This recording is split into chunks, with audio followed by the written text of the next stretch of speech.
The idea of love and comradeship. Ever there comes an onward phrase to me, of some transcendent music I have heard. No piteous thing by soft hands dulcimered, no trumpet crash of blood-sick victory, but a glad strain of some still symphony that no proud mortal touch has ever stirred. Have you ever walked out over the hill in your city at night, gentle reader, your own city, felt the soul of it lying about you, lying there in its gentleness and splendor and lust? Have you never felt as you stood there that you had some right to it, some right way down in your being, that all this haze of light and darkness, all the people in it, somehow really belonged to you? We do not exactly let our souls say it, at least out loud. But there are times when I have been out in the street with the others, when I have heard them, heard our souls, that is, all softly trooping through us, saying it to ourselves. Oh, to know, to be utterly known one moment, to have, if only for 1 second, 20,000 souls for a home, to be gathered around by a city, to be sought out and haunted by some one great all love wants, streets and silent houses of it. I go up and down the pavements, reaching out into the days and nights of the men and women. Perhaps you have seen me, gentle reader, in the great street, in the long, slow shuffle with the others. And I have said to you, though I did not know it, did you not call to me? Did you hear anything? I think it was calling. I think it was I calling to you. I have sat at the feet of cities. I have swept the land with my soul. I have gone about and looked upon the face of the earth. I have demanded of smoking villages sweeping past, and of the mountains, and of the plains, and of the middle of the sea, where are those that belong to me? Will I ever travel near enough, far enough? I have gone up and down the world, seen the countless men and women in it, standing on either side of their abyss of circumstance, beckoning and reaching out. I have seen men and women, sleepless or worn or old, casting their bread upon the waters, grasping at sunsets or afterglows, putting their souls like letters in bottles. Some of them seem to be flickering their lives out like Marconi messages into an infinite, swallowing human space. Always the same wild, aimless sea of living. There does not seem to be a geography for love. My soul answered me, "Did you expect a world to be indexed? Life is steered by a wind, blossoms and cyclones and sunshine, and you and I all blundering along together. Let every seed swell for itself, the universe has said, in its first fine careless rapture. God is merely having a good time. Why should I go up and down a universe crying through it, 'Where are those that belong to me?' I have looked at the stars, swung out at me, and they have not answered. And now when I look at the men, I have seemed to see them. Every man is a kind of dull mite, rushing his hands before him hinged on emptiness. You are alone, the heart hath said. Get up and be your own brother. The world is a great who cares. But when, in the middle of a deep, helpless sleep, tossed on the wide waters, I awaken a ship, feel it trembling all throughout there with my brother's care for me, I know that this is not true. Around sunsets, out through the great dark, I find myself saying, he has reached over and held me. Out here on this high hill of water, under this low touching sky, I sleep. Sometimes I do not sleep. I lie awake silently and feel gathered around. I wonder if I could be lonely if I tried. I touch the button by my pillow. I listen to great cities tending me. I have found all the earth paved or carpeted, or hung or thrilled through with my brother's thoughts for me. I cannot hide from love. He has hired oceans to do my errands. He has made the whole human race my house servants. I lie in my berth for sheer joy, thinking of the strange peoples where the morning is, running to and fro for me down under the dark. Next to me, the great quiet throb of the engine. Between me and infinite space, beating comfortably. I cannot help answering to it. This soft and mighty reaching out where I lie. My thoughts follow along the great twin shafts my brother holds me with. I wonder about them. I wish to do and share with them. Were I a spirit, I would go where the murmuring axles of the screws along the whirling aisles break through the hold, where they lift the awful shining thews of thought, of trade, and strike the sea, till the scar of London lies miles and miles upon its breast out in the west. As I lie and look out of my porthole and watch the starlight stepping along the sea, I let my soul go out and visit with it. The ship I am in, a little human beckoning between two deserts. Out through my porthole I seem to see other ships, ghosts of great cities, an ocean of them creeping through their still huge picture of the night, with their low hoarse whistles meeting one another, whispering to one another under the stars. And they are all mine, I say, hastening gently. I lie awake thinking of it. I let my whole being float out upon the thought of it. The bare thought of it, to me, is like having lived a great life. It is as if I had been allowed to be a great man a minute. I feel rested down through to before I was born. The very stars after it seem rested over my head. I have gathered my universe about me. It is as if I had lain all still in my soul, and some beautiful eternal sleep, a minute of it, had come to me and visited me. All men are my brothers. Is not the world filled with hastening to me? What is there my brother has not done for me? From the uttermost parts of the morning, all things that are flow fresh and beautiful upon my flesh. He has laid my will on the heavens.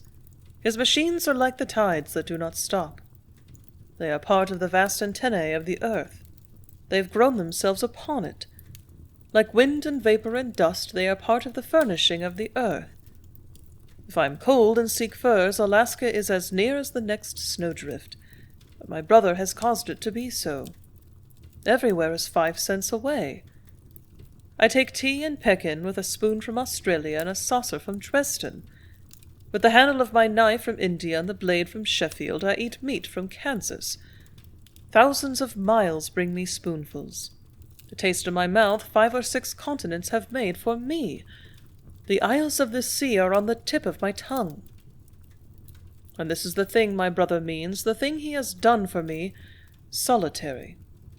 I keep saying it over to myself. I lie still and try to take it in, to feel the touch of the hands of his hands. Does anyone say this thing he is doing is done for money? That it is not done for comradeship or love? Could money have thought of it, or dared it, or desired it? Could all the money in the world ever pay him for it? This paper ticket I give him, for this berth I lie in, does it pay him for it? Do I think to pay my fare to the infinite? I, a parasite of a great roar in a city? These 7 nights in the hollow of his hand he has held me, and let me look upon the heaped-up stillness and heaven of clouds. I have visited with the middle of the sea. And now with a thought I have furnished my hot plain and smoke forever. I have not time to dream. I spell out each night, before I sleep, some vast new far-out love, this new daily sense of mutual service, this whole round world to measure one's being against. Crowds wait on me in silence. I tip nations with a nickel. Who would believe it? I lie in my berth and laugh at the bigness of my heart. When I go out on the meadow at high noon, and in the great sleepy sunny silence where I stand, and watch that long imperious train go by, putting together the white mountains and New York, it is no longer as it was at first, a mere train by itself to me, a flash of parlor cars between a great city and a sky up on Mount Washington. When it swings up between my 2 little mountains, its huge banner of steam and smoke, it is the beckoning of the other trains, the whole starful, creeping through the Alps that moment, stealing up the Andes, roaring through the sun, or pounding through the dark of the undersides of the world. In the great silence on the meadow after the train rolls by, it would be hard to be lonely for a minute, not to stand still, not to share in spirit around the earth of a few of the big happy things, the far unseen peoples in the sun, the streets, the domes and towers, the statesmen and poets, but always between and above and beneath the streets and the domes and the towers and the statesmen and the poets, always the engineers.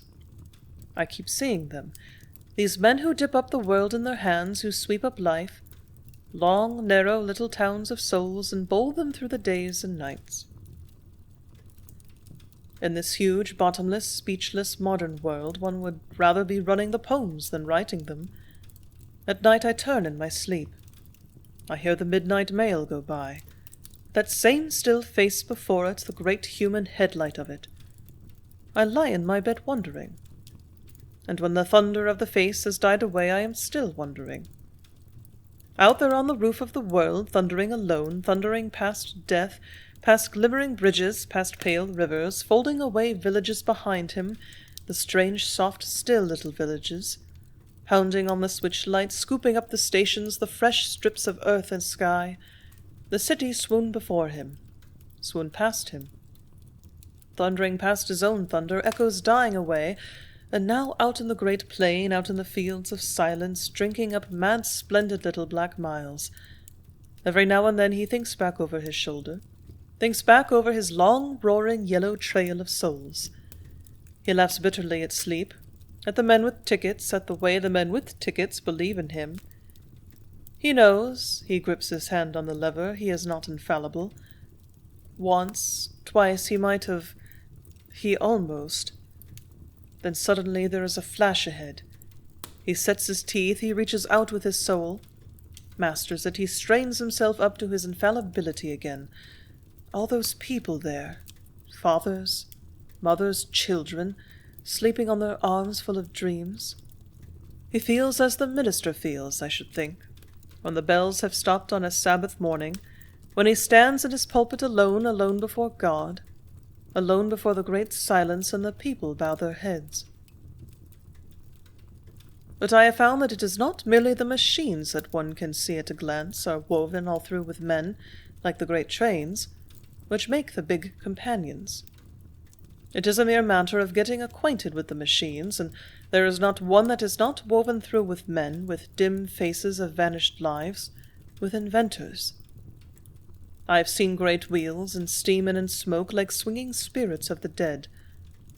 I have been told that the inventors were no longer with us, that their little tired, old-fashioned bodies were tucked in cemeteries, in crypts of churches, but I have seen them with mighty new ones in the night. In the broad day and the nameless silence walk the earth. Inventors may not be put like engineers in show windows in front of their machines, but they are all wrought into them. From the first bit of cold steel on the cow-catcher to the last little whiff of breath in the air-brake. From the first bit of cold steel on the cow-catcher to the little last whiff of breath in the air-brake they are wrought in, fibre of soul and fibre of body. As the sun and the wind were wrought in the trees and rivers and the mountains, they are there. There is not a machine anywhere that has not its crowd of men in it, that is not full of laughter and hope and tears. The machines give one some idea, after a few years of listening, of what the inventors' lives were like. One hears them, the machines and the men, telling about each other. There are days when it has been given to me to see the machines as inventors and prophets see them. On these days I have seen inventors handling bits of wood and metal. I have seen them taking up empires in their hands and putting the future through their fingers. On these days I have heard the machines as the voices of great peoples singing in the street. And after all, the finest, most perfect use of machinery, I have come to think, is this one the soul has, this awful, beautiful daily joy in its presence. To have this communion with it speaking around one on sea and land and in the low boom of cities. To have all this vast reaching out, earnest machinery of human life, sights and sounds and symbols of it, beckoning to one's spirit day and night everywhere, playing upon one the love and glory of the world. To have, when in the last great moment of my life I lay my universe out in order around about me, and lie down to die, I shall remember I have lived. This great sorrowing civilization of ours, which I have seen before, always sorrowing at heart but with a kind of devilish convulsive energy in it, has come to me and lived with me, and let me see the look of the future in its face. And now I dare look up. For a moment that shall live forever, I have seen once, I think, at least once, this great radiant gesturing of man around the edges of the world. I shall not die now solitary, and when my time shall come and I lie down to do it, oh, unknown faces that shall wait with me! Let it not be with drawn curtains, nor with shy, quiet flowers of fields about me, and silence and darkness. Do not shut out the great heartless-sounding, forgetting-looking roar of life. Rather let the windows be opened. And then, with the voice of mills and the mighty street, all the din and wonder of it, but the sound in my ears of my big brother outside living his great life around his little earth, I will fall asleep.